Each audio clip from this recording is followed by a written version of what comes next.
Hello, and thank you so much for tuning in. I'm so glad you are here.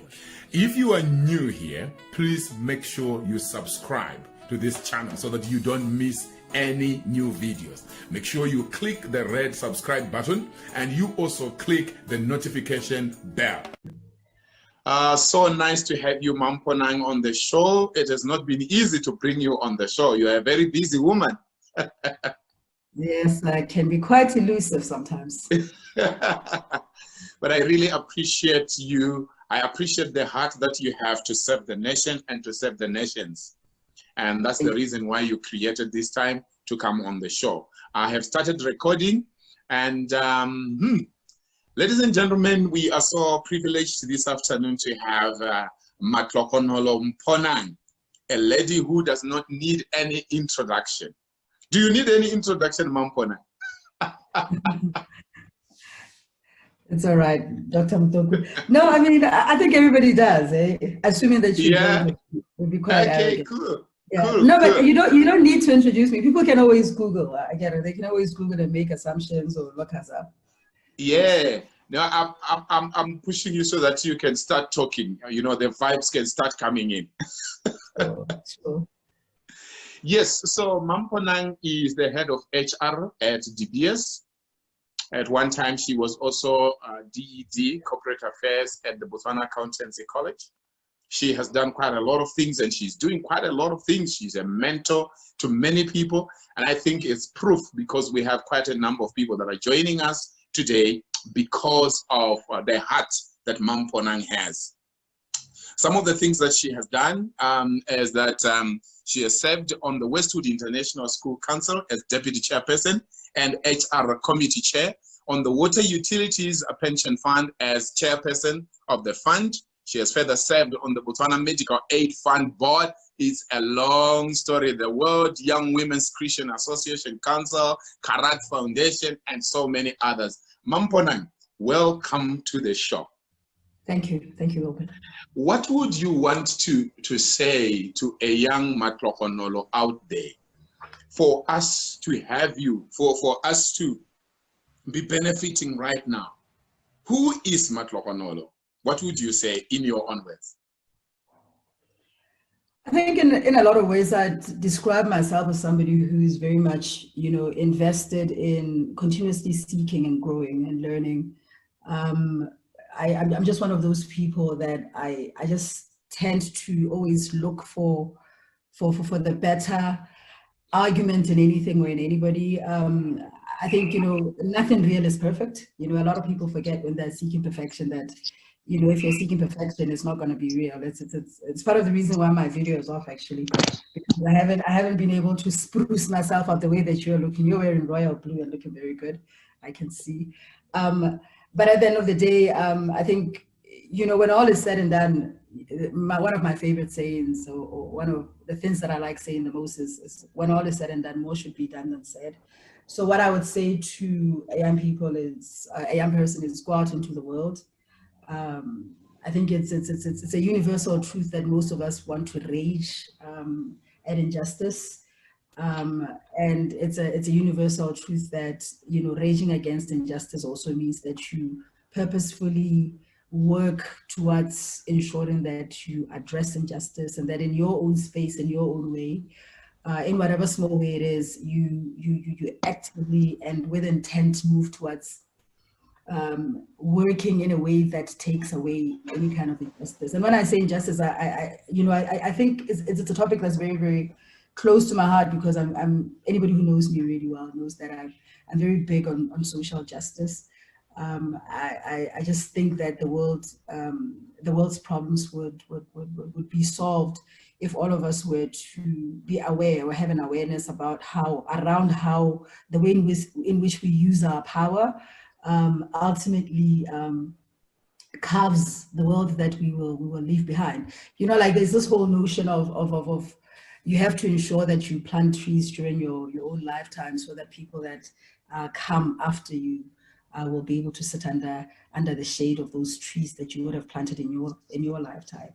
I'm a huge believer in that. I'm a huge believer in young people really understanding that power is not positional power. Power is not positions. Oftentimes when people That's why when you said that, would I, you wanted to introduce me, I was very intrigued to hear how you would introduce me, because a lot of the times I think people will literally introduce you and speak to the titles that you've held, the places that you've worked at, and this is no criticism to you, because I know you're not that shallow, but it's almost like a lot of the time we forget that power is a matter of influence, not position, and influence is a construct of how much you lend yourself to the world and how much you actively seek out solutions in the world.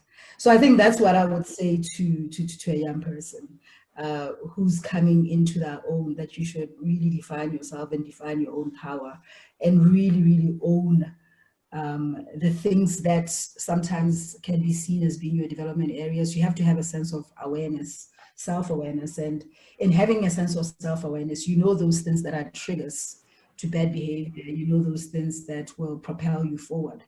And so that is, in short, if that was short, to say, that is what I would say to a young person. Thank you so much, Mponang. Highly appreciate it. You know, you didn't say a lot of things, but you said a lot of things. Yes, it does happen. Because at the end of the day, I am privileged to know you. I am privileged to have worked closer with you. And what I've seen in you is exactly what you have just been saying, that when we talk of leadership, we are not talking of position. We are talking of serving. We are talking of making an impact in other people's lives. Absolutely. And collaboration, I mean, a huge part of what this program is about, or at least what I think you brought me on to talk about, is the fact that I think a lot of the times leaders forget that they're nothing without their pack.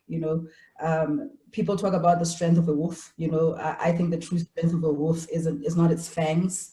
It's not how fast it can run or its skill. It's in the pack. You have to, as a person or as any individual, have your pack. You have to have people that, when, the expression that show me your associates and I'll tell you who you are.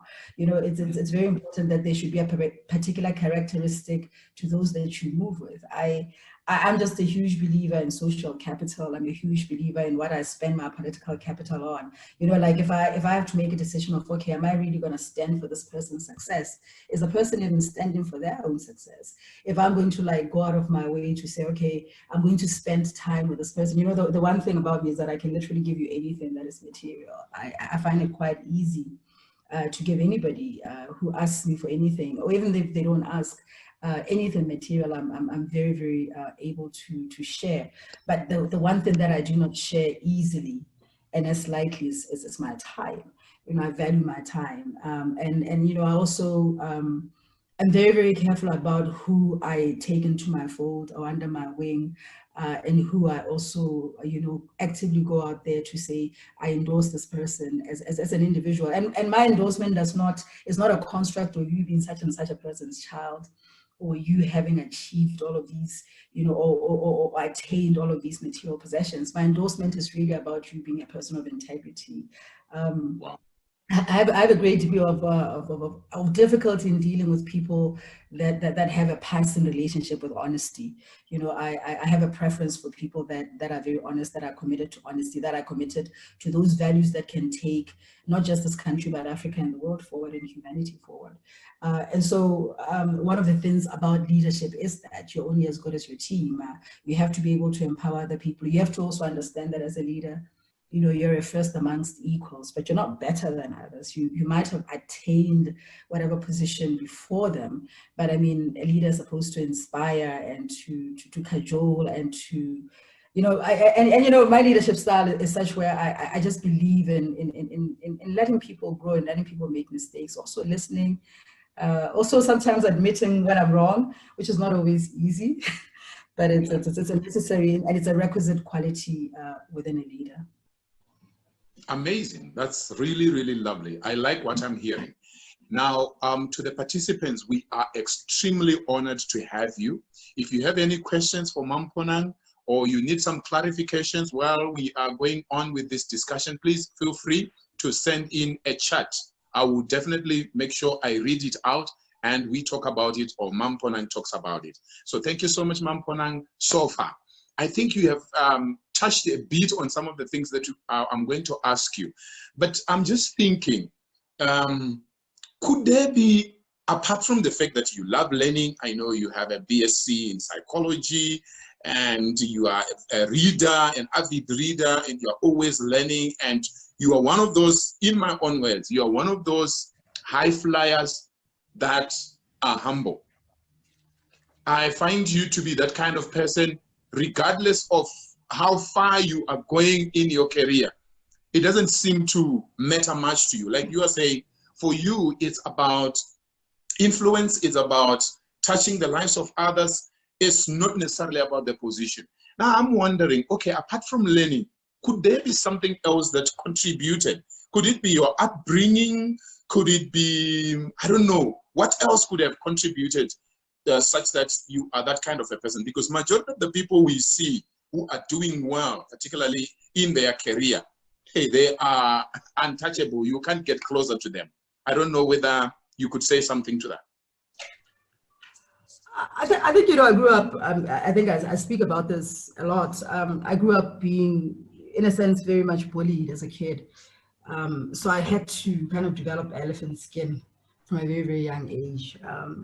I also, for some reason, you know, unbeknownst to me, and I think all of us we're creatures of the social engineering, you know, which is the part where, you know, how we've been raised, what we've been exposed to, and we're, you know, and then we have intrinsic qualities. There are qualities that I was born with naturally, and then there are qualities that I've had to pick up along the way, that I've had to, you know, I've had to learn certain things. I think I've been very blessed, you know, starting off with my parents, who, you know, my mother was a teacher. You know, my dad worked in the mine, but he believed in education because he didn't have a lot of education, and I was galvanized, you know, throughout my life towards something greater within myself because of the people that I happened to interact with. You know, in life, you'll meet people that will understand the notion that sometimes you have to get burned to pull someone from a fire. You know what I mean? So I've tended in my life, or God at least has exposed me to people that were willing to get burned in order to pull me from a fire. You know, sometimes you have to be cruel in order for you to be kind. And a lot of people have shown me a lot of cruelty along the way of life. And at the time, it felt really painful, but they were actually preparing me, you know, for what would come or what would evolve later on. The one thing about, you know, life at any given point in time, I've always had leaders that have taught me the importance of understanding that it all starts with yourself. It all starts from within. You know, there's absolutely, and it sounds like it's a cliche, you know, a lot of people will be like, yeah, you new age people, you know, who talk about, you know, motivating others and motivating self, you know, because there's a lot of Bayesian, and there's a lot of, people tend to joke a lot around the area of self-enhancement. I've traveled, I've been given opportunities where I've traveled the world. I've been given opportunities where I've met amazing people. And I really think those people have shaped my worldview. I really, really do believe that at a certain point in time,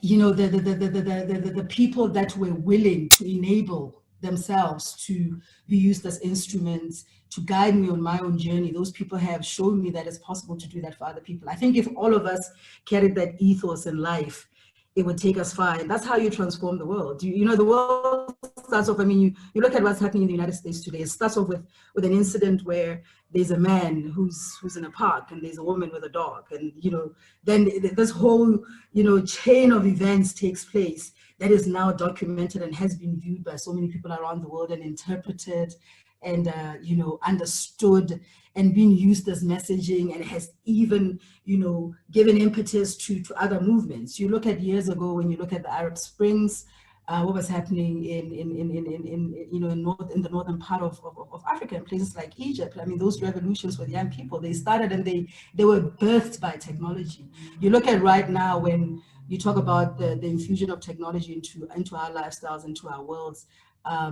you know, for some of us who work in and I don't say this in any way, by the way, because some people will interpret it to be somewhat arrogant, but, you know, for some of us who do work in slightly more evolved work environments where, you know, best practice is not just a sentiment, but an actual deed and an action. We have been dealing with flexible working hours for quite a while now. So for me, you know, sitting where I'm sitting, the infusion of technology into the way that I work is something that, you know, the future world of work or the evolving world of work has been in place for quite some time, but it can still evolve and become better, you know, because anything can always do that. So what I'm trying to say is, you are now seeing how people are becoming aware of the fact that you don't need to get on a plane every single time to have a meeting. You don't need to actually have people, you know, presenteeism. We've been talking about it for years as Africans, this whole notion of having somebody from 7:30 until 4:30. I mean, it's total rubbish. They could be sitting there from 7:30 till 4:30 on social media, or doing all manner of things that are actually costing you money instead of being productive. It's really, the world is about output. It's about your participation in an organization. How does it impact on the bottom line? How does it unlock value, you know? So to answer your question, I was just exposed to that type of thinking from a very, very early age. And I've had a lot of amazing people come into my life who've shared and taught me so much. I love this. I love this. Thank you so much. So in your own words, what would be your definition of a leader? Or what is your definition of leadership? I think it's truth-telling, because I think at the very heart of leadership, you even see it, you know, really at the nexus of what I personally, you know, would say defines good or bad leadership for me. I think, you know, when you, and the world right now it's full of a lot of deception and a lot of deceit. I think when everyone lies, you know, telling the truth isn't just an act of rebellion, it's actually an act of revolution. So I think people should think very carefully when they speak and when they make promises, because, you know, the truth is something you can weaponize in a positive way, because you sit there, you tell the truth, you share your narrative, you own your narrative. So no one else can take your narrative and spin it, but you need to be consistent. The narrative needs to be consistent with the deeds. You know, that's just the thing about life. And so, you know, the people in life who believe that, you know, there are only two choices. It's either you can be the purchase or you can be the person who's being purchased. And I mean, I think it's a very cynical view, but it's also a very true view, you know, because it's represented in how you see everything designed within most societies. I think, you know, I'm at a point where I tire of having the same conversation year in and year out. I mean, a lot of things that, and I always say the best documents have been written, you know, about solutions within Botswana and within Africa at large. The central question for Africa, the central question for any environment is always and will always be leadership. And leadership are not necessarily just the people that are sitting at the top. Leadership is being able to self-lead. Leadership is like the greater leadership fraternity within an organization. Like if, you know, if there's an executive management of that organization, there will be, you know, executive managers, senior managers, middle managers, junior managers, supervisors, team leaders. All of those people are leaders. And then at the very, very bottom of that pyramid, so to speak, those people are self-leaders, because sometimes it's not about you being a follower of another person, but a follower of your own ideals, a follower of your own ability to understand the world. I mean, I say to people all the time, you know, you don't have to wait to say, I'm going to wait to be a leader. You don't need to apply into a job where you're going to be appointed by a man. You know, you have to answer to who you are centrally inside of yourself, to your core, and follow your calling. And your calling will take you to how you're supposed to serve in life.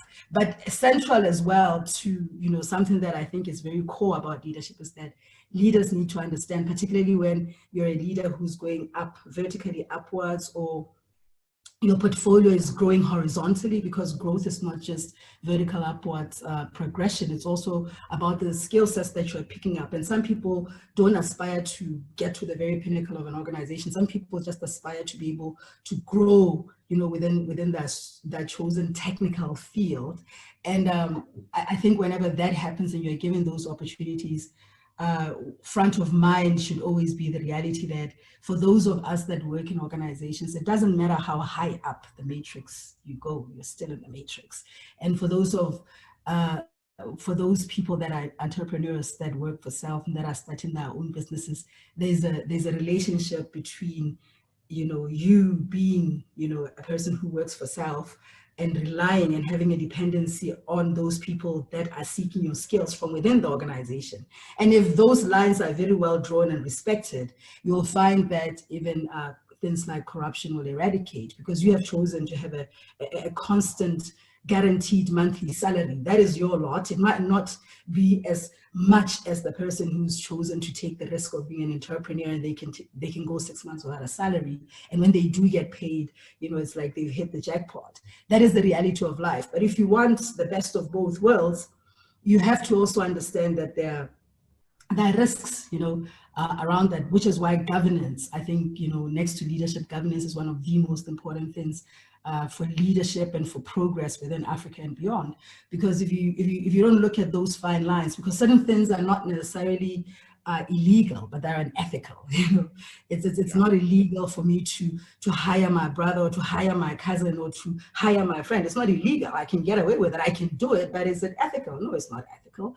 And these are some of the challenges and the constructs that one has to understand, and the nuances that one has to understand when one steps into a leadership position, because it comes with that level of responsibility. It's impossible for you to want to lead and for you to want to be there in the upfront and not expect to be interrogated and challenged and continuously asked to account. It's the right thing to do.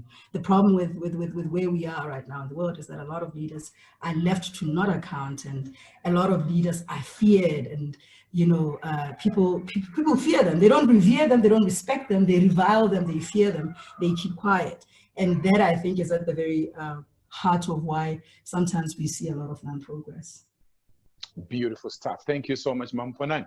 I like that leadership is being truthful, because when I look at a leader, I'm thinking of someone not necessarily in a position like you are saying, but somebody who is influential, somebody who has a vision, and they can build a team and motivate the team towards attaining the vision. But at the end of the day, a leader must be caring. You show care. By being truthful, you're actually showing that you care. And then we can eradicate things like corruption, like greed, like selfishness, and all those things. That's amazing. So would you go ahead and distinguish for us between leaders and managers? Yeah, managers are barely, I always laugh and say, managers are barely managing to keep it together. But, managers are on a jokes aside or sarcasm aside, managers are quite operational. Managers are people that choose to get their hands dirty all the time and not to allow, others to also delve in. I am most likely one of those people that I always say I abdicate to the point, I delegate to the point of abdication. That's what I wanted to say. I think sometimes the people that I've worked with, I think sometimes they just feel like, yeah, she's giving us everything to do. Some of them most likely just think she wants us to do all the work and she's not doing anything.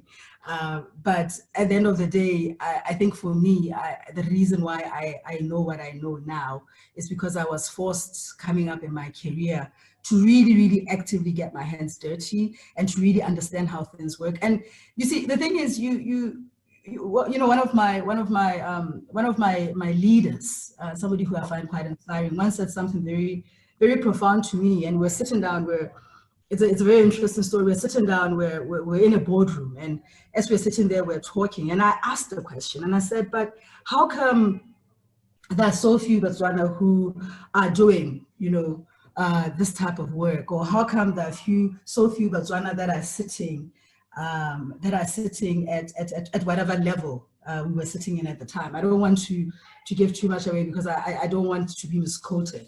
And this person said to me, but Matthew, you forget that you have to make certain sacrifices, certain compromises. You have to be able to go to places where most people will fear to go in order for you to qualify to sit, in these chairs. And at the beginning, when he said, I was like, yeah, that's interesting. And I kind of thought about it because I I'll mull on the things that people say to me when I'm having conversations. And, you know, as I started doing a lot of work with young people, I'd see how, you know, there'd be a differentiator between the young person who I know for a fact this young person is going to evolve to be an amazing leader at some point, and the other young person, you can see, yeah, this person is most likely going to get to a place where they're a manager, and they, you know, the people that think they've arrived, you know, and they've reached their destination, they don't understand that it's all a journey and it's never ending, that you never arrive. I kind of look at people that manage, or people that are managers, as people that look at the positional power, the title. You know, they don't understand that to galvanize people into action, you know, and to lead people into action means that, you know, your interaction with them is situational. There will be times where you dive deep and you work with people side by side with people, and then there are times where you have to just allow people to be, and allow those people that are your followers to also be leaders. I mean, it's you can actually be someone's supervisor, but, you know, allow yourself to also be led by that person. I've been led by people that report into myself. I've been educated by people that report into myself. I've been, you know, like sometimes I'll have a very, very strong opinion, and, you know, I have a very strong personality, and I'll have a stance, and initially I'm very unmoving from my stance, and I'm just like, you know, saying, yeah, this is what I think, and this is why I think this. And then the other person just, you know, very quietly and calmly says, yeah, you know, Meti or Matlhogonolo, have you thought about this, you know? And from that, I've you can hear the background, in the background, my kids are playing outside. I mean, and from that, I've been actually able to change my mind as well. I think there's a certain level of measure that you need to have, and critical thinking that you need to have, where you begin to understand that nobody has patented intelligence or knowledge, and nobody is all knowing and all seeing, that we are all collaborators. And I think a leader is somebody who has that understanding, who can also be led and be a follower, and can also lead. A manager is somebody who is, you know, I'm a boss, you know, I'm a big boss, I'm sitting here, I'm telling you, go do this. If you don't get it done, it's you know, it's hell and high water that shall descend upon you. And I think, you know, to extend on the question, Africa, a lot of African countries, certainly a lot of people sitting in positions of power, even within, you know, our current environment, are people that tend to lend themselves to managing rather than leading. And then the people that they work with don't ever get to test out all their knowledge. You look at the government of Botswana, you know, like government, proper government. A lot of people have been educated, a lot of people have been exposed, a lot of people are very, very intelligent, but a lot of them have also not been given an opportunity to test out their knowledge, because everything, to me at least, from a prima facie perspective, seems to be surrounded by so much fear. And it's a huge part of our culture as Botswana and as Africans as well. I don't think it's got anything to do with just the government, but the way in which we were socialized, to your earlier question, is such where we were socialized to sometimes be fearful. You know, from a very early age, we're constantly being told what not to do, instead of being allowed to just creatively explore and try things out. Beautiful. Thank you so much. So managers tend to be more transactional, I guess. They are more interested in making sure that the job is done. But leaders, yes, they want the job to be done, but they are interested in the life of the person they are working with. Would you say the same like that? Yeah, I think the leader sees the bigger picture. You know, it's about seeing the entire value chain in anything. You know, just if for instance you work for Botswana Telecoms, let me just give an example. If you work for Botswana Telecoms and your responsibility is to go out there and market products, you go out there and market product, and then there are people that go and fit the product. Those people that fit the product have to ensure that the experience of that product being fitted and the experience of using the product, if it's data, for instance, if the data connectivity is not fast, if it can't allow you to stream, to watch Netflix, to download your content, to get on websites, you know, it means that the people that marketed, they could have marketed really, really well, but the people that are now, you know, ensuring that they deliver the experience, are not living up to the promise of what was marketed, what was promised, you know. And then after that, if, for instance, both the marketeer and the person delivering the product, you know, are very, very good and they're able to deliver that client experience, then the person then goes and tries to pay and they can't even get a bill on time, or the bill is coming and it's incorrect, or the bill has got, you know, or the bill is just, you know, it's not sent in a way that is convenient. Maybe it's still sent. I mean, who still sends bills by post office? You know, when you can, you know, WhatsApp a bill, when you can like even send a bill by email. And maybe the bill, the way that the bill is being delivered is it's the manner, you know, of transport, is the mode of transport is irrelevant. And then after that, after the bill, you can't even go pay because you try and go and pay and the system is down, you know. These are the things that sometimes you're like, these are revenue leakages all along, you know, like you get into a bank in Botswana, you'll be told, a person will tell you with great pride, the system is down, the system is down. It means that I cannot make money from you. You know, if you go into a bank and you say you want an overdraft facility, clearly if you want an overdraft facility, you want it because you are under urgent need of capitalization at that point in time. But this person is treating this whole transaction like they're doing you a favor. But no, you're not doing me a favor. I'm actually trying to buy money from you that I'm going to pay you back at interest. So, I mean, these are the things that you when you think about what a leader is, the leader should be able to look at the entire value chain, how it all ties together, and how, in a lot of ways, you can unlock value, because everything is about value. Hey, Dr. Mutoko, you know, it's not worth doing if it's not going to give us any type of value. All right. Thank you so much, Mponang. So there is this debate, Mponang. Are leaders born or they are made? What are your thoughts on that? It's a combination of both. I think it's a combination. And I need to say that when we talk about leaders being born, I very much resent the idea, and you know, I openly speak against it, of the creation of dynasties within leadership. You know, the idea that certain positions within a society are meant for so and so and so and so, you know, these names that have, you know, maybe been in leadership for generations because of privilege and because of, you know, the way in which power is used to influence certain decisions that enable others and disable others.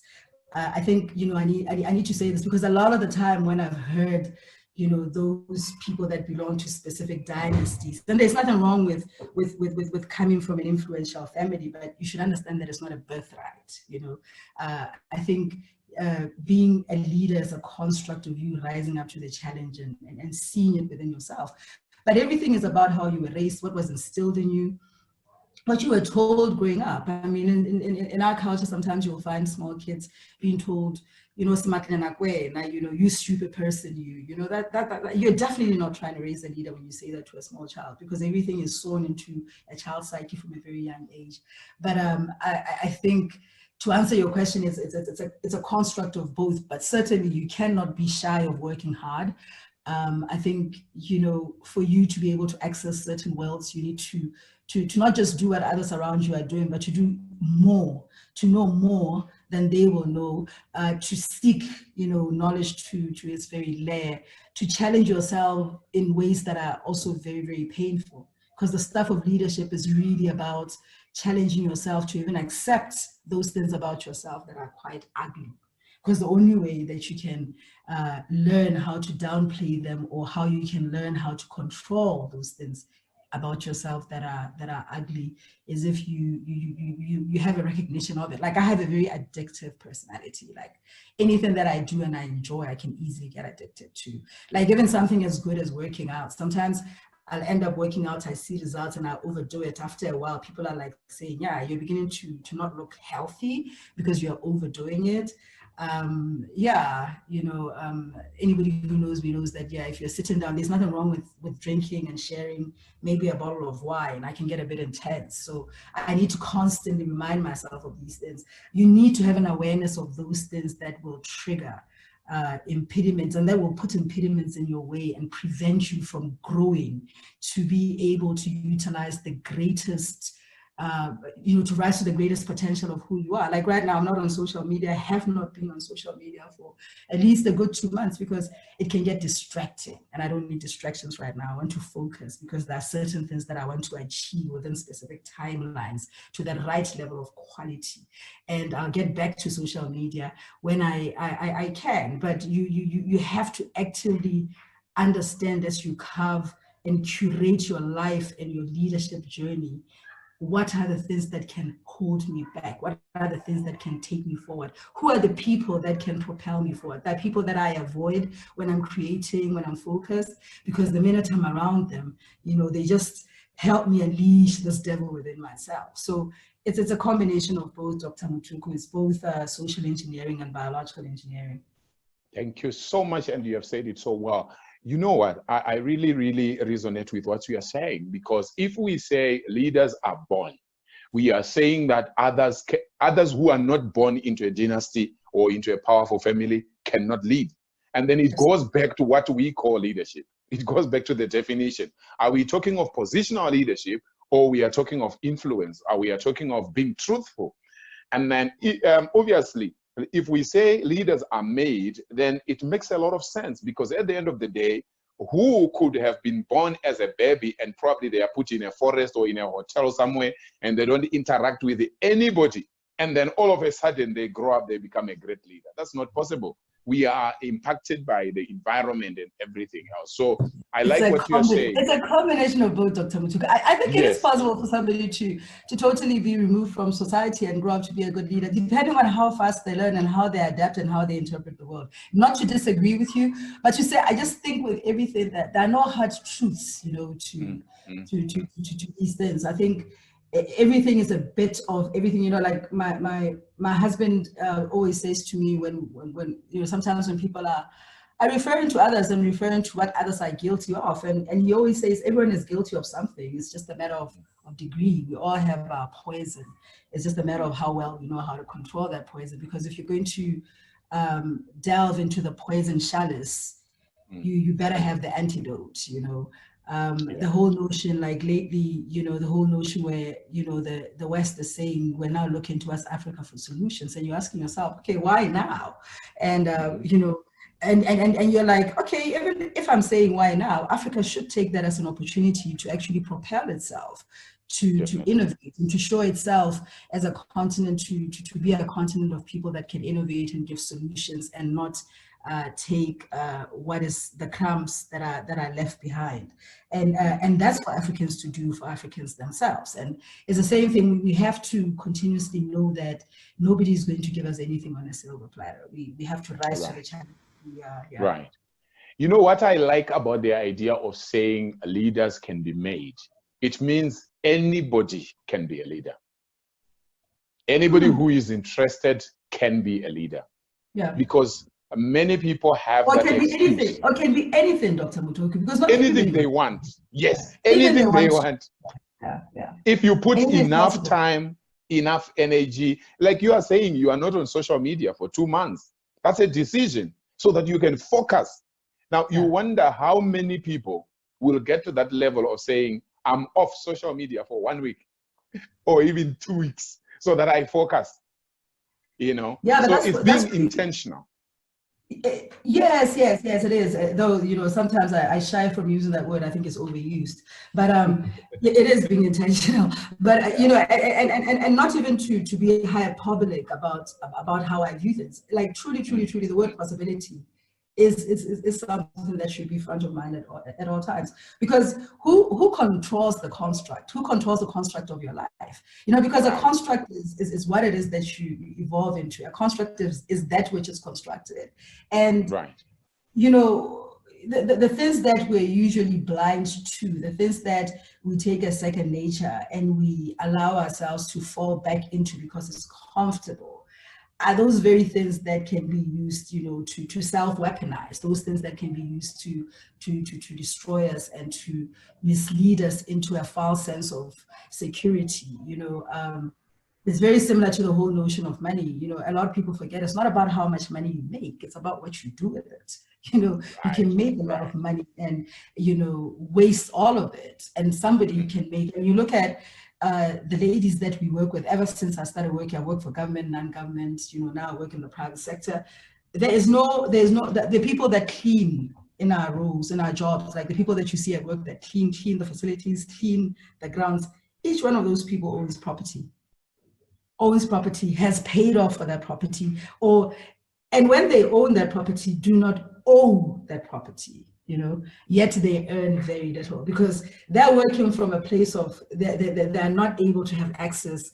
Sometimes they don't even have access to banking, forget about access to lines of credit, whereas you're sitting there, you've got access to all these lines of credit, and you're surrounded by what seems to be wealth, all the trappings of wealth, which is really wealth. It's masquerading as wealth, but it's also a form of imprisonment, and a form of self-oppression. Because to be honest, a lot of us are married to certain work environments simply because we can't have the freedom to walk away, because we don't have that liberty, because we perceive ourselves as being somewhat beholden to certain elements. And a lot of people have found themselves very much compromised throughout history and throughout time, simply because of certain financial decisions that they have made as a result of certain leanings that they have. That's just the other thing. So, I just think that at any given point in time, that there are no absolutes, there are no rights and wrongs. To add even more context to why I'm not even on social media, sometimes I think I'm a bit too opinionated. Who cares? Who cares about my opinion? Why should they care about my opinion? Why should I even have an opinion over others? So, sometimes, it's time to step back and to kind of like delve inside and look inside rather than always looking externally. That's amazing. That's amazing. As I listen to you, I see you delving deeper into self-leadership. Yeah. Yeah, self-leadership. Yeah. Because before we start leading others out there, we need to be able to master ourselves. We need to be able to say to ourselves, where am I going? Where am I coming from? It's about me. Where am I coming from? Where am I going?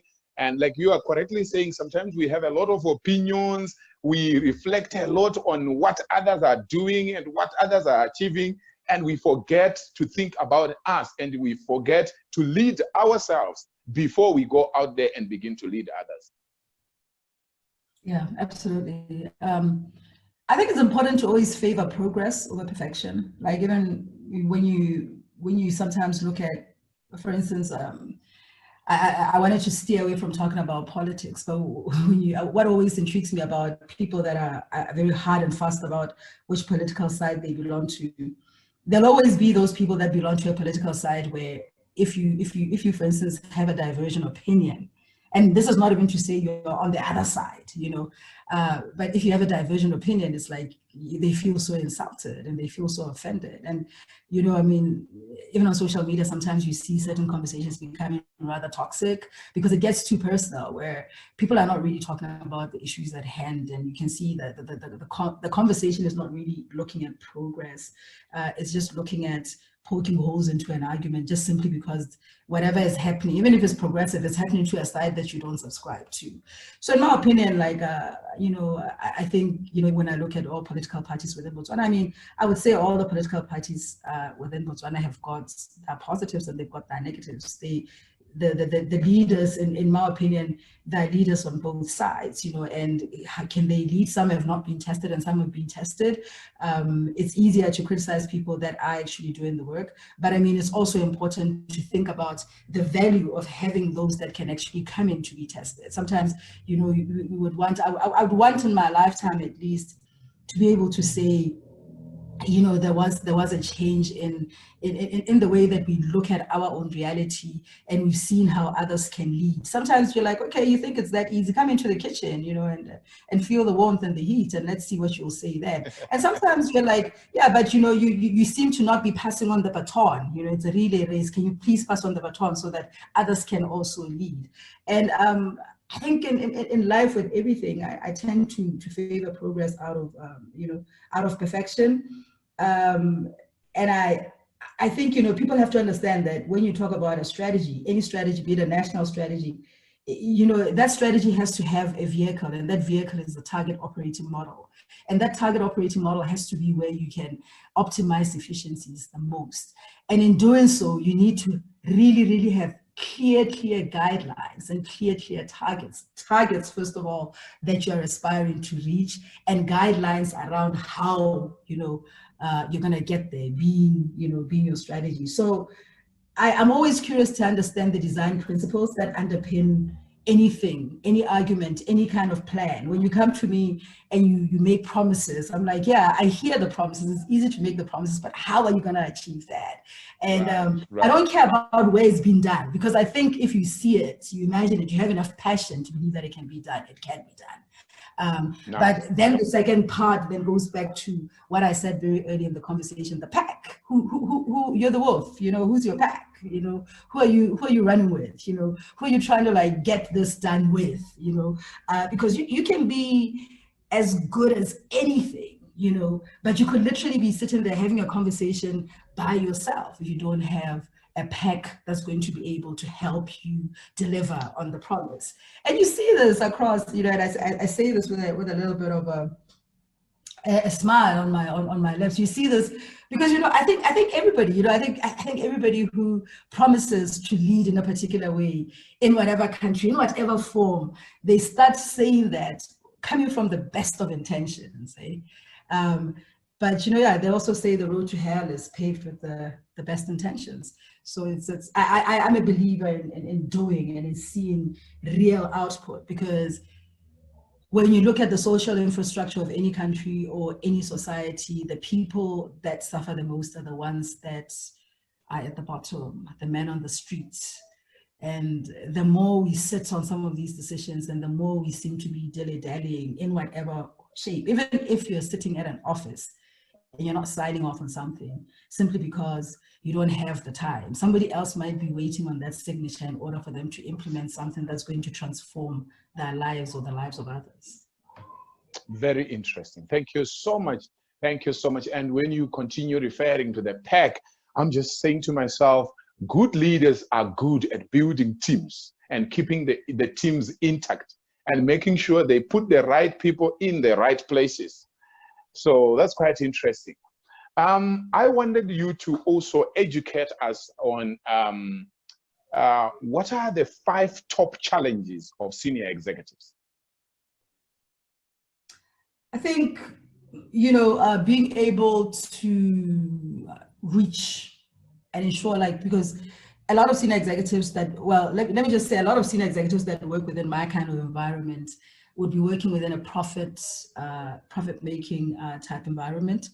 Right. If it's not profit-making, where you're looking at the bottom line, you know, I think what the first challenge is to be able to come up with sustainable business models that don't compromise our values, you know, our values both at a personal level and an organizational level. That's the first bit. I think so top of mind is to say we don't want to compromise our values. And when I say sustainable, it has to, those levels of pivots of how you're going to achieve healthy profit margins will always be within the context of, say, safety, you know, and not just physical safety, but emotional safety, psychological safety. Because corporate environments or work professional environments can be tough. That's the first one. The second one is ensuring that those profit margins are also attained in a manner where there's a notion of sustainability, that whatever success comes from the attainment of that organization's aspirations does not come at the expense of the larger populace, that there's a thought around legacy, and not just legacy of the business itself being sustainable and living beyond the people that are currently leading it, but legacy in terms of from a corporate social investment perspective. And I say this because for me, I think, you know, corporate social investment speaks to sustainability and ensuring that the way that business is conducted is not an impediment to the communities within which it's conducted. And this can be with everything, hey? I think the other challenge for leadership is constantly ensuring that you ensure succession beyond yourself. You ensure success beyond your own livelihood within a particular position. I think a lot of people find it to be a bit of a contradiction to think of creating people that can replace you, or creating, you know, professionals that you work with that can actually come up to the gangplank and do your work, you know, as well as you, if not even better. Because a lot of people tend to wrestle, a lot of leaders will wrestle with their own livelihood. But if you're a really, really good leader, should you not be able to come into a position, do what you need to do, grow other leaders within that environment that can take forth and, you know, take it to the next level. So, and that touches on the other challenge, and is the challenge of letting go, the challenge of letting go of work, the challenge of walking away from certain environments when you've contributed enough. My good friend Fray always talks about the good dancer who outstays their welcome on the stage, you know. There's nothing more sad than seeing a person, you know, start off well and be liked and be loved and be respected, and then at a certain point in time, people are just like, now it might be time for you to go. You know, and front of mind to look at another African leader, when I think about that, I always conjure up the image of Remo Gabe, because he's one such person who was loved and admired, and I mean, even up to today, his intellect is unparalleled when we talk about, you know, peerless intellectuals. But at the same time, the intellect that he did not translate itself into actual actions. And one can even argue that at the end, you know, it was very sad to see the way in which he parted ways with leadership, because it was imposed on him rather than something that he gracefully gave up. I think as well, you know, the last, I think, you know, I've touched on 4. The last one I think is the notion of really understanding the bigger macroeconomic landscape that leaders fall in. I think a lot of people, you know, like for instance, you look at all these parastatal CEOs, or, you know, the CEOs or the leaders within private sector organizations, and sometimes you wonder whether they understand the connectiveness of what they do vis-a-vis the next person. Is there an understanding of how it all comes together, you know, within a macro landscape that is about, you know, the provision of actual services and livelihoods to millions of people, not only within a country, but within a continental ecosystem and within a universal, you know, or global ecosystem. I mean, you look at the coronavirus, it started off in China, and when we first started hearing of it, a lot of us it was like they're talking about something that's happening in space, and look at how close it is to us now. So that in itself shows you the connected elements of life and how we're becoming more and more connected, and the world is now truly becoming flat. And I think challenges for a lot of leaders is to understand that fusion of ideals within a global context and within a localized context, and how they all relate. Awesome. Wow. Thank you so like much. I'm just speaking English, right, Willard. I'm not sure whether I'm articulating myself in a way that's understandable. Sometimes I get lost in my own ideas. Don't worry, my sister. You are doing well. We have quite a lot of participants here. So far, I've seen one chat, and I'm going to read it shortly. So, ladies and gentlemen, let's feel free to ask questions, to ask for clarity and things like that. And I'm assuming that if people are quiet, Mponang, they are just enjoying the way I'm enjoying.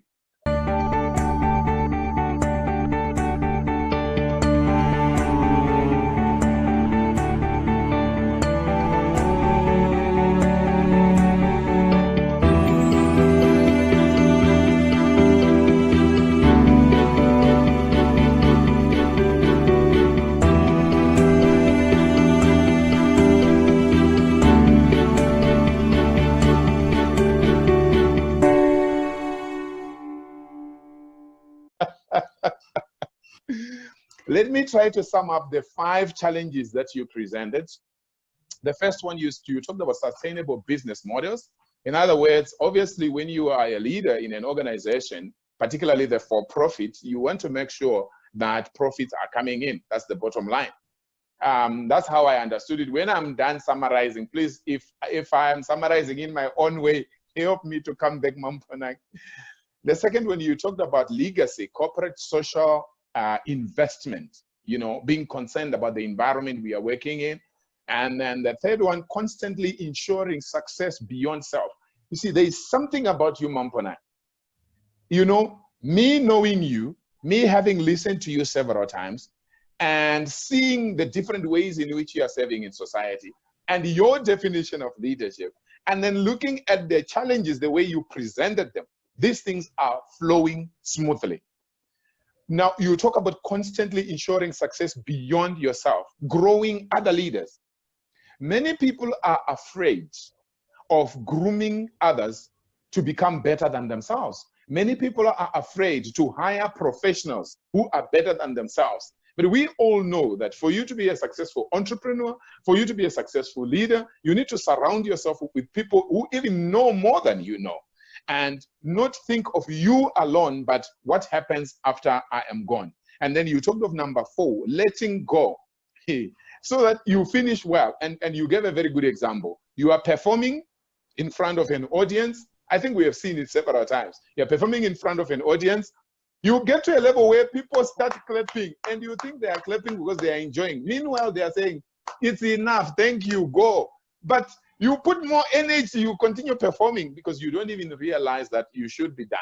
So I think that's the same thing that you were telling us there. As a leader, you need to be able to do your work. When you are done with your work, let others take over the vision, and then it continues like that. And of course, number 5, you talked about looking at the bigger picture. As a leader, I think starting from as an individual, leading myself, not just thinking of me, but thinking of the country, thinking of the continent, thinking of the world. You know, when you are leading, when you are in a position somewhere, whether in a family or in the community, or you are at national level or you're at organizational level, whatever it is, don't think just about you. You know what, Mponang? There was a time when I was talking to some people in a seminar, and I said to them, how many of you pray for China? How many of you pray for America? You know, people laughed at me. People laughed because they didn't understand where I was coming from and where I was going. That was well before COVID-19. And then I asked the people, as a country, Botswana, we sell diamonds, and we know what diamond is doing to the economy. Who are our major customers? That's where now people begin to see the sense in what I was saying, to say, you see, praying for China, praying for America. It may not necessarily be praying, but being conscious of the fact that we are in a global village. And I think that's a very powerful point you raised there. Yeah. I hope I didn't mess up any of your points. No, not at all, not at all. Read the chats. The chat, okay, cool. Let me go to the charts. Ladies and gentlemen, I'm going to the charts. McDonald Mutele says, many of us have felt and witnessed the great inspirational leadership you provide in a corporate setting. Have you ever considered a political career for you to take your type of leadership and learnings to Botswana? Your mindset and thinking would add a lot of value in Botswana's policy and decision making. Over to you, Mponang. A very common question. You know, I think some of the greatest careers are killed by politics. I think it's a double-edged sword. One does want to do for country, but I think there are ways that you can do for country outside of politics. I personally don't think I have the bandwidth, you know, the tolerance level to ever find myself do well within a political role. I also doubt, you know, like I also doubt whether when it comes down to it, whether people would even vote for somebody like me, because I think at a certain level, you know, mine is to work more on the social development front. I don't have the ability. I think, you know, politics seem, to me at least, and I'm saying this admittedly coming from a place that's not very intimate with politics because I've never been a politician. I have a few friends that have tried to go that way. And I think it doesn't help that those of them that did endeavor to go in that direction got quite burnt. I think if there's I think that there's a movement of people that are doing great work on a social development front, and I can use my influence to galvanize those people to action so that we can serve the common man. I think that would be more my calling than a life within a political type context, because I struggle, you know, where I struggle to understand things. It always comes across to me as if there's a certain level of psychophancy that comes with a political career. I could be wrong, but I'm trying to, you know, Doc, I'm trying to find the most diplomatic way that won't get me I can see to express my my reticence when it comes to a political career. But it just wouldn't be something that my personality or my character would lend itself easily to. But in terms of serving Botswana at large and, you know, doing great and amazing work, that's certainly what my calling is. And it's certainly, you know, I'm certainly building a pack of individuals who shall do that work with me. But I'm just one of those kind of characters that cannot be tamed. I cannot be silenced. I cannot be told what to eat, when to eat, how to eat it, and how to think. And so it has always seemed to me that with politics comes a lot of towing of the line, and it wouldn't be a fit for me. All right. Thank you so much, Mponang, for answering that. Yes, politics. You know, you do the way I do. I always tell people, like on the show here, we try to avoid politics because I feel like business and politics do not mix very well.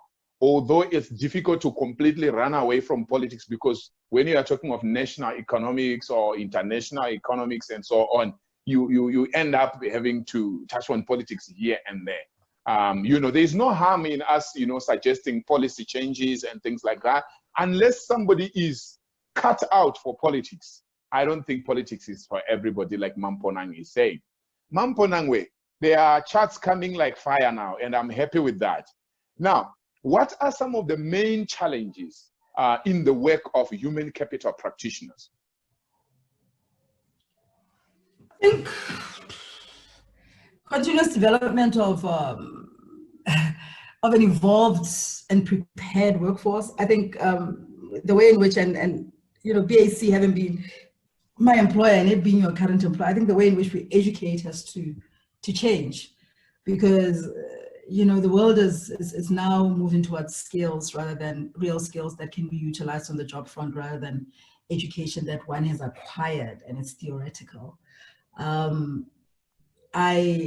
You know, as a human capital practitioner, I also think, you know, there's a challenge to continuously evolve the tools that we use, not just for selection, but for L&D. I am quite excited about the kind of work that, you know, is being opened, the frontiers that are being opened for the human capital practitioner, because, you know, the world of work is evolving. They used to say the future world of work is it's no longer the future world of work. It has arrived. It's now here, and it's evolving at a very fast pace.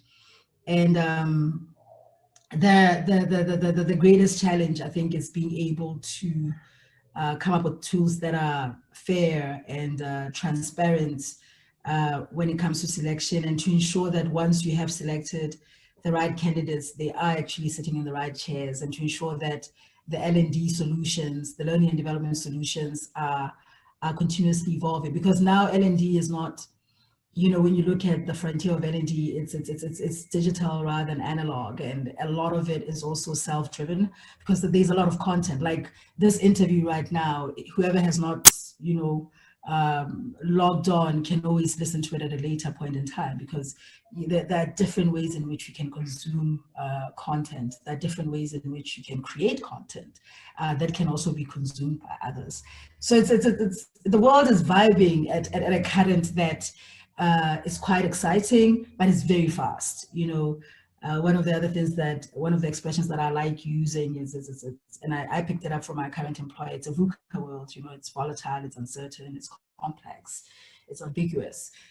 So, you know, it's it's a challenge, because the way in which our populations or our communities have been socialized negates the growing of skill sets that allow a person to be able to move in an agile manner in very ambiguous and murky waters, because people still ask for a job description. The world is moving more and more towards how can you make yourself relevant so that you can fit within a particular sphere where you can offer us a service that we need so that we can unlock value, you know, and there's more of a requirement for people to do more with less. And sometimes for people to test muscles that they don't even know they had or they had grown. So it's very much a world that's geared towards get on with it. And I'm not too sure how many people are ready or have the mind frame of get on with it in our environments, and specifically within this environment. So that those are the challenges. Read the chat. I want to hear what the chat. You know what? Yeah. I wanted us to just to finish those questions that we had there, and we go to the chat. Fire. Yeah. I like, you know what I like about your response that you just gave now. You were not just responding to the challenges of human capital practitioners, but you were already zeroing into employees and potential employees, that they have to be adaptable. It's no longer about job description. It's about what value you can add. Yep, opportunities, being able to recognize opportunities, seize those opportunities, right, and to run with them and to evolve them to be more, yeah. Perfect. So what policy changes are needed now in firms and at national level or international level, seeing that the climate is very volatile? I don't want to touch on policy changes, but I'll touch on areas that I think can take the country forward. Without a doubt, in my mind, education and health. Education and health. Yeah. If I was education and health, because I think through education and health, you'll be able to unlock, individuals. You'll be able to build an emerging cultural shift in thinking that will lend itself to all these other solutions. I mean, you look at technology infusion in places like South Korea a few years ago. I mean, South Korea right now has one of the most robust education systems in the world. And that is particularly significant in that, you know, at a certain point in time, when people were thinking of innovation, they were just thinking China. I mean, then you go to China and you look at how China in terms of innovation, and China in terms of innovation, it's light years ahead of the United States. You know, and it's continuously evolving light years, you know, ahead of the United States. So at which point did the United States kind of slow down and then China went past? And if you look at it, central to that is the fact that they really focused on their health systems, their education systems, because as long as people are healthy, they will live longer. And as long as people, and the education has to be continuously adapting to what's relevant in the world. I often talk about Rwanda, and I know some people have thoughts around Rwanda and the fact that it does, you know, sometimes seem to be a benevolent dictatorship of sorts. But I think, you know, there is an element of value in some of what you see coming out there. I think also, you know, you can have the best policies in the world, which is why I don't want to talk about policies, because I think we already have those policies. But underlying that whole fulcrum is really the bedrock of implementation. You can talk about these things all right. You know, at a certain point in time, make decisions, bite the bullet. If you make mistakes, you make mistakes, you know, fail fast, get in there, do what you need to do. If you make a mistake, get out real fast, you know, implement something that you can now see has the benefit of hindsight, you know. For me, I think it's so important for you to come in, make a mistake and learn from that mistake and then iterate as you move forward with that iteration because you've learned from the mistake that was made. I think there's no value in people that sit there and talk about ideas for donkey years without doing anything, without changing, because we're just so held back by some kind of oppressive fear. And that fear is self, you know, motivated. That fear is coming from within us rather than from anything else. Like right now, you know, you ask people, okay, why hasn't this happened? Why hasn't this? Nobody can tell you why certain things have not happened. But education and health, key areas of focus, education and health, and then everything else comes into place. It's almost like this whole notion of when you're thinking about a life and you're curating your life and you start thinking about money, you know, I want to make money. No, the money comes, you know. What is your calling? What are you passionate about?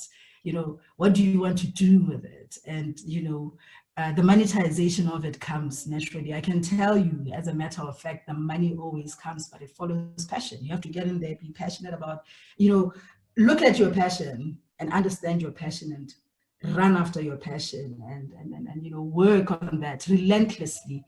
And hard work, of course, never hurts anybody. That's amazing. That's amazing. You know, when you talk of passion, sometimes as an individual, you even think you are crazy. For example, I'm passionate about inspiring leaders and empowering entrepreneurs. So like today, I came from church. From church, I have this interview. After this interview, I have another interview around 10 p.m. So sometimes I sit down and say, don't I get tired? But because it's in me, I can't stop it. You know, somebody else will be asking, how do you manage to do all these things? When you follow your passion, there's some, I don't know whether to call it supernatural, you know, power that comes on you to keep going where some people would have given up. And obviously, we have different passions, we have different visions, and we need to be able to identify that. You have said something very interesting, Mponang. You said something very deep.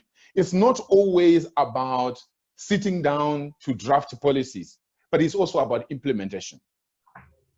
And, you know, earlier on, I was discussing with my son before this interview, and he asked me, Daddy, so what would you say is your major takeaway from the COVID-19 crisis?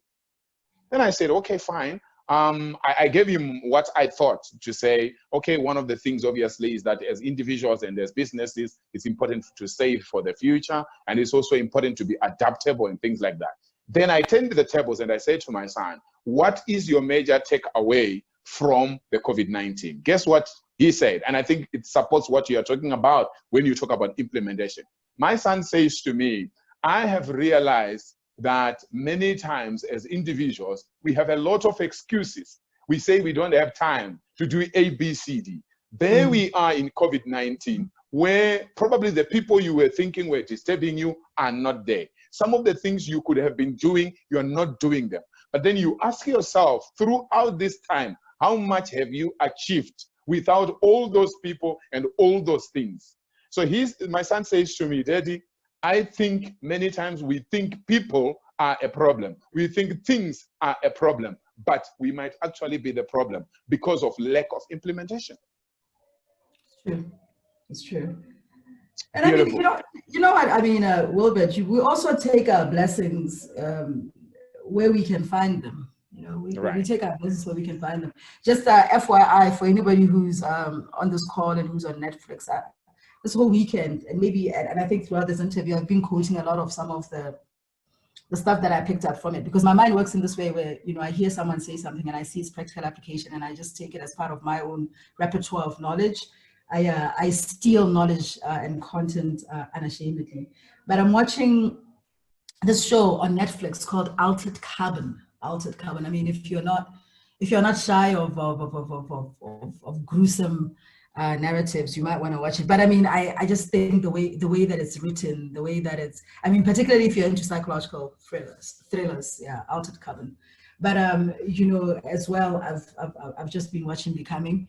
I read the book, you know, by Michelle Obama, and I was watching the documentary. I found it fascinating.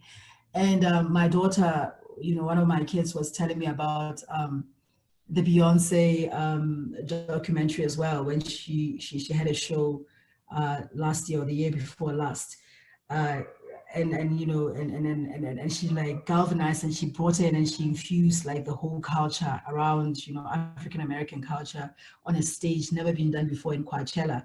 And you begin to understand that certain people, yeah, she's an artist, but she's also a businesswoman, you know, and a very good businesswoman at that. And I think, you know, if you know, before we finish, if there's one thing, you know, before we take on comments and questions that I can tell you is that what I'm learning at this point in my life is how to truly monetize and run my own repertoire of knowledge from a business perspective. and not just because it can be social development work that you're very passionate about, but I'm also selfishly guarding my time and the utilization of my time in a manner where I can be and do more, be more to many more people and do more for many more people, because I've successfully, began to understand how I can run what I do for a living, outside of, my professional formal work as a true corporate. Like, I should be able to say, no, I'm not going to, I'm not going to show up unless you've paid me, which I think culturally we as Botswana were always kind of shy of saying these things. But, you look at people like your Beyoncés and you look at people like that in the world, you're like, yeah, this person is running this like an enterprise. Your Bona Mateba, she's an enterprise, and I think we when it comes to entrepreneurship, we need to really learn that nothing is for free. And because we have a paternalistic society where everything, almost everything has been given to us because our government parents us, sometimes our own sense of self-determination and self-will can be found quite lacking. Amazing. I was going to ask you, give us advice for entrepreneurs, and you have already done it. Yeah, it's so important to monetize that. When I see a couple of people on this call who were in the different cohorts that the TGM cohorts that I've run, those people will be very, very glad to know that, yeah, I now run my entity as a proper business on one level. Let's read the chats. I'm going to the chats, Mponang. I am not playing at all. All right, we are in the chats. Okay, so Laone Utukile says, what is your position on the role of emotional intelligence in leadership? I'm a final year MBA student, and my experience with some organizations I've worked with recently is that they often fail to place value on the importance of emotional intelligence and how it impacts the overall work environment. Over to you, Mponang. Yeah, I've seen, I've been blessed in that I've always worked for like amazing people, but I've seen, I've borne witness, I've seen friends and certainly heard stories of people that have made working environments unpalatable or unlivable. I think there's you can bold, underline, and even increase the font of the words emotional intelligence when it comes to what's most important. I think you can find a person whose IQ, intelligence quotient, might be quite low, but if their emotional intelligence is very, very strong and very good, or if they're interested in working on growing their emotional intelligence, those people will go so much more further because, at any given point in time, and I'll give you an example of something that truly illustrates emotional intelligence is, like with chess. In a game of chess, there's the player and the people that are playing the chess and the people that, on both sides of the chessboard, and then the game is evolving on the chessboard. At any point, you're either on the chessboard or you're one of the players.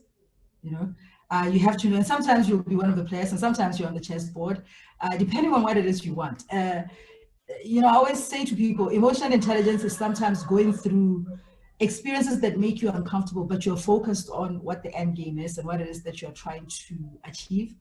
Some might say the end justifies the means. I don't mean in certain instances where you do less than ethical things and you say that. I'm talking about where sometimes you are able to control your own emotions. You're able to control whatever frustrations that you might be going through. There's a lot of noise in the background. I think my neighbors are playing music. But anyway, like the point is for you to be able to control and rein in your own emotions in a manner where you can have your eyes on the prize, where you can really focus on that which is key. What compromises are you willing to make? Are those compromises worth it? What sacrifices are you willing to make? Are those sacrifices worth it? And when you come into the work front, be acutely aware of the fact that the way that you treat others, you should treat others in the same way that you would want to be treated. But I think as well, work environments need to work towards having anti-bullying policies, anti-harassment policies. Work environments need to demand of leaders to be greater than just the representation of their positions. It shouldn't be okay for a leader to feel that they can speak to others in any which way, you know. And this is why work environments have grievance policies. And of course, people will say that's idealistic because the minute you put in a grievance, you know, you're going to get punished for it. But I think corporations and work environments need to evolve to a point where everybody needs, you know, feel safe in different ways. But I'm very, very much a believer in emotional intelligence. Beautiful. Thank you so much, Mponang. I really appreciate that. And to Laone and the rest of the participants, I did a video with one of my, the people that I act with. We did a video and we put it on our YouTube channel. It's called Dr. Wilbert Mutoko. And it talks about why it is important to have emotional intelligence in the workplace. Why emotional intelligence is important in the workplace. And you realize that I really support what Mponang is saying. We need anti-bullying policies. And guess what I've realized in the workplace? You also have some juniors that bully their seniors. I don't know whether it's still called bullying. We have leaders that bully their followers. And then you also have somebody in your team who is working with you and you are the leader and they bully you. So it's not acceptable either way. So having those policies, I think it will be very helpful. All right, should I move to the next one, Mponang? Yes, yes, please. Kagiso Mfam, he says, I stand to be corrected, but one of the true measures of success as a leader is better at a point where one sees leadership as something beyond themselves, even their generation. I, for one, as a leader, believe that my life is beyond just the self. My calling as well is of a far much greater purpose than myself. Is that something you say you experience? Yeah, but yes. Kagiso, I think so. But you see, I don't identify myself. I don't identify myself as a leader from a place of betterment or from a place of see myself as being superior, but more from a place of influence. Because for me, it's not about, you know, where you are, like being on the top. And this is most likely my last comment. You know, like I don't know if you guys have, you know, the story of the emperor who's wearing no clothes, or the emperor is wearing no clothes, or the empress wears suits, you know, and it's really somebody who's wearing no clothes. I think for me, I think, and I go back to what I said to Dr. Mutoko, that I think a leader is somebody who's both born and grown, you know. It's not a one size fits all. But I think at the very core of that is a very, very, very, very, very deep-seated sense of humility. It's almost like the things that we do is for other people to speak about them and to notice them and to celebrate them rather than for us to highlight. Even in the description of ourselves, I think leaders will lead, you know, because they lead. That's what they do. You know, that's what they're propelled to do, compelled to do, called to do, born to do in some part, or have been grown to be, you know. But at the end of the day, when all is said and done, you can't just be a leader for the sake of being a leader. What have you done? How have you improved the argument of what it is that you found being in a particular stage to improve it or to grow it to a different state? That to me is leadership. So I think we share a viewpoint there, Kagiso, to some extent, but I wouldn't say where we don't share a viewpoint you're wrong. It's your perspective and you should own it. You know this, having been a TGM, that for me, I believe in a polarity of views, and you know, knowing you as I know you, you are indeed a leader, and I'm intrigued to see what kind of leader you're going to grow into being as you evolve as a person. Awesome. Thank you so much, Mponang. We have another chat from Umpile Masuku. One of my favorite sayings of yours is rise above the fray. How have you remained centered and focused over the span of your career, especially in instances where you find yourself in environments that do not necessarily support who you are and your values? Yeah. You know, like I found myself in professional environments where I have to come in and do what I need to do, and, you know, not compromise my own work ethic value, and get out. You know, I'm one of those people that I can really separate myself. You know, I'm a huge believer, because I've had to survive a lot in my life. I'm a, you know, a primary provider, and I have not had the luxury at all times of just walking away because I could. But I also, you know, I have learned that if I can see that there's not an environment that embraces who I am, and it's not palatable to who I am as a person, I slowly but surely work towards what is my next step, you know. And if you are to trace my career, you'll see that everything that I do it with, you know, the next move in mind. Right now, I'm about, well, I've published, and actually I've published a book. I was going to be released on the 3rd of May, but it was during COVID. It means that I have to be smart about it, because from a business perspective, when do I launch it, and launch it at the right time? Over the years, I've been collecting content, and as I've been collecting this content, I've been readying myself for the next stage in my evolution. Will I work for a company, or will I work for self? And if I work for self, what is it that I'm going to be selling? What quality will it be? How competitive would it be? How relevant would it be? Because now you can't be talking about speaking within a hall and you're inviting people to come and listen to you speak. Now you have to be thinking about technology infusion, and how that technology infusion can be something that you can, like what you're doing right now, you know. It's not just about podcasts, you know, it's about thinking about a blog podcast, and, you know, thinking about so many different ways that can really galvanize what I'm about in a way where I can still serve my greater purpose, which is social development work as well. So that requires focus. There are times where I've had to stop seeing certain people, that friendships that I've had to gracefully walk away from, or associations that I've had to decline delving more into, simply because they would not lead me in the direction that would take me towards the attainment of that which I think can get me to the next dimension of my life. I mean, I don't know if you guys watched the SpaceX launch. It was fascinating, you know, and you know, I'm particularly, I think I have a great degree of respect for people that work in that line of work. Certainly for Elon Musk.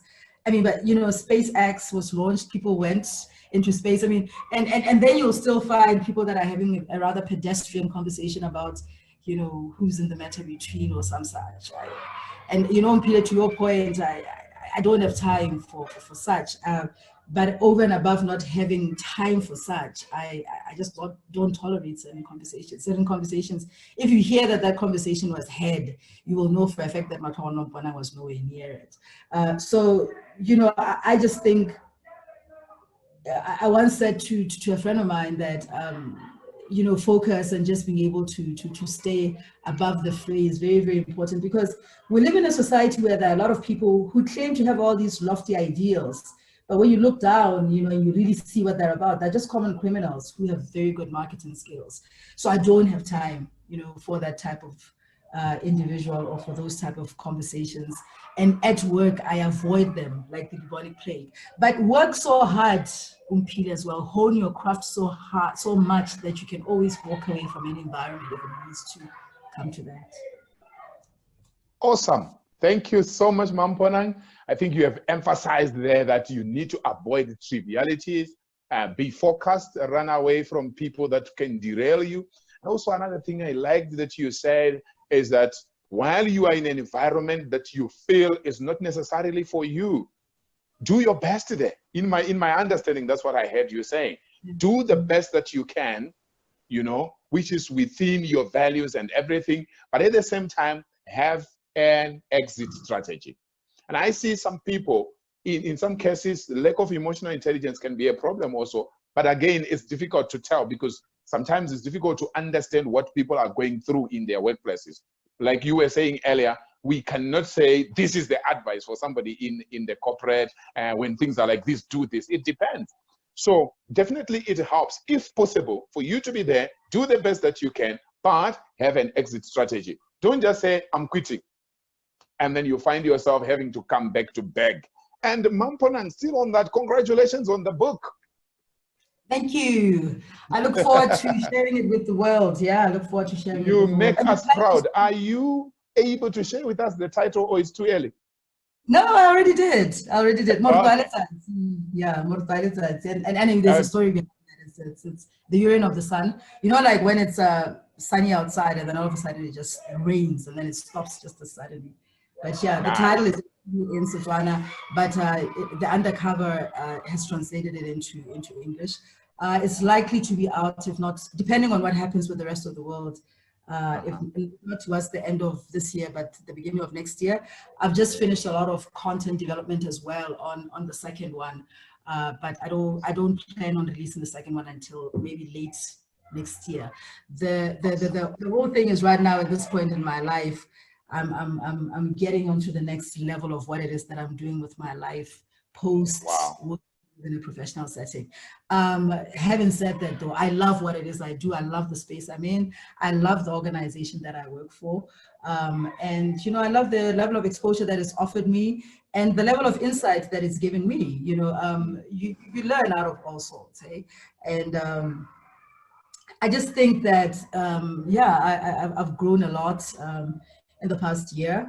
And I continue to look forward to interacting with all of you as I meet you and interact with you. And I'm amazed by how much I'm learning from younger people and from those people that would otherwise not be seen to be able to teach me anything. I'm continuously learning and growing, and I thank God for it.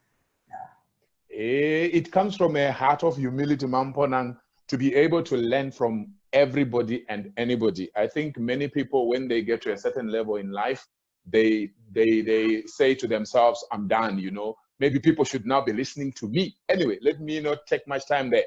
Pearl says, do you think as a country we have done enough to put in place leadership programs that target younger people who have the potential to be groomed into leadership roles? And what do you think can be done there to try and make those programs visible to younger people across the country, not only those who may have the privilege of staying in urban areas? Yeah, I don't think we have. Part of what it is that I plan on doing with my next level of life, and I say this as we close off, is to actually take a program like TGM and to take it across the country. I am more than willing to give the government the blueprint. I've offered to do so for Ministry of Youth to run with it. I'm more than willing to help them set it up. Because for me, it's I don't think something like a co-share mentoring program is something that one should guard jealously and, you know, not share. You know, a huge part of it is exactly that. I also think we can see a lot more young people being put on boards. I think with, you know, I think just being able to sit on different boards, different people coming in and not seeing the same people sit on boards over and over again would be of value. I happen to be one of those people that sometimes I remember recently I was saying to somebody, it's almost like being recycled over and over again. I'm almost like a done rag. So I do think young people need to be placed on boards. I think young people need to be given opportunities of leadership. I think people my age need to step back. I'm 46 years old right now. I don't think I should work past, at the latest, 50. I think, you know, we should with intent say that anybody who's 50 and older should be moving away and allowing, you know, creating space so that others can come in and take this country forward to the next level. I think the recycling of people that have been there, the dinosaurs, that is dead. You can't progress, you know, you can't progress a country with that type of thinking. We all, you know, all get to the parameters of our own understanding and knowledge. There's a certain point in time where an organization should be able to say, yeah, Matlhogonolo, you know, we've learned, we've heard you, we thank you, but can we hear from others as well, you know? Progressive society, you know, progressive societies are actively hinging and have actively always hinged along the notion of a relay race and the passing on of a baton. And of course, you know, it's time for people like me to enter the Council of Elders, Dr. Mutoko, right? To sit there and share, you know, and you know, have people draw from my experience. But it would be ridiculous if someone like me was still working past a certain age. Right. I think you have said it so well. And it's something to be desired for, you know, people to gracefully leave leadership positions for others to take over. That's awesome. Thank you so much. And the last chat that I have here, there's another one that just came in. Laone Utukile says, the concept of entrepreneurship is one that is well regarded in developed nations. In your experience as a human capital practitioner, do you think organizations in Botswana have work environments that foster entrepreneurs? I don't think they do. I think it's an emerging thought process within our society. I think certainly a lot of environments in the past, like both, I remember KBL at some point when it was going through redundancies, did have an entrepreneurship program for staff members who were leaving. I think, you know, environments like your LEA, for instance, have worked with, for instance, with AEC to work with entrepreneurs that are out there. You know that program, Dr. Mutoko, of the School of Business, where the young business leaders get out there and they're in a work environment where they're practicing what they've learned in school, and you're seeing that translated in work fronts.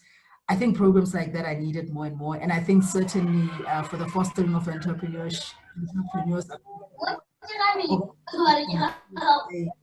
from a CSI perspective, organizing. So,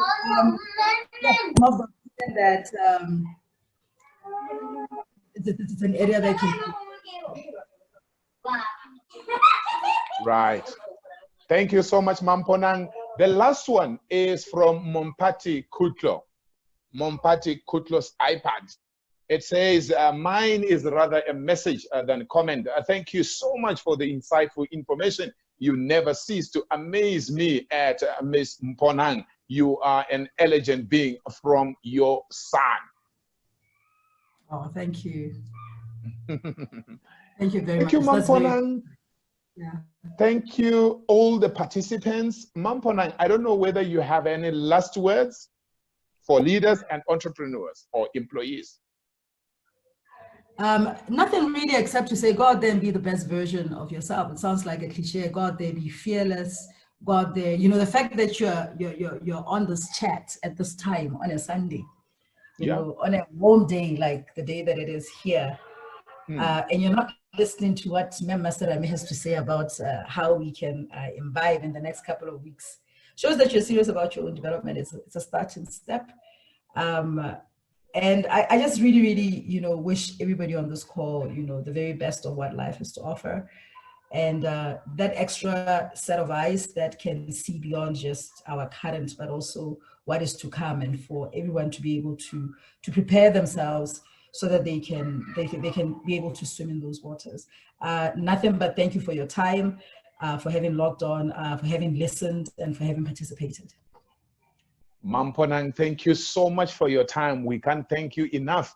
And for our participants, you are the best. Thank you so much for being here. Imagine we could have just been the two of us with Mponang, but you came along and you have asked questions, you have listened, you have partaken. We really appreciate you, and the Lord bless you. God bless you, Mponang. God bless you, the participants. I would really get it as an honor if as many of you as possible will subscribe to my YouTube channel. It's Dr. Wilbert R. Mutoko. Mponang, if people want to get in touch with you, how do they get in touch with you? Are there any contact details or website or anything you would want them to reach you? Yeah, I have my official Facebook page. It has people that check messages there, and I also have a YouTube channel as well. You can leave me messages on there. Yeah, and basically, I'm very much somebody who is highly accessible. Anybody who wants to get in touch with me will be able to get in touch with me, trust me. Definitely. Thank you so much. So please, if you are on the call and you have not yet subscribed to Mponang's YouTube channel, please do so as soon as possible so that you don't miss out on any future videos. Thank you, everybody, and thank you, Mponang. God bless you. God bless you too. Cheers. Okay, bye-bye.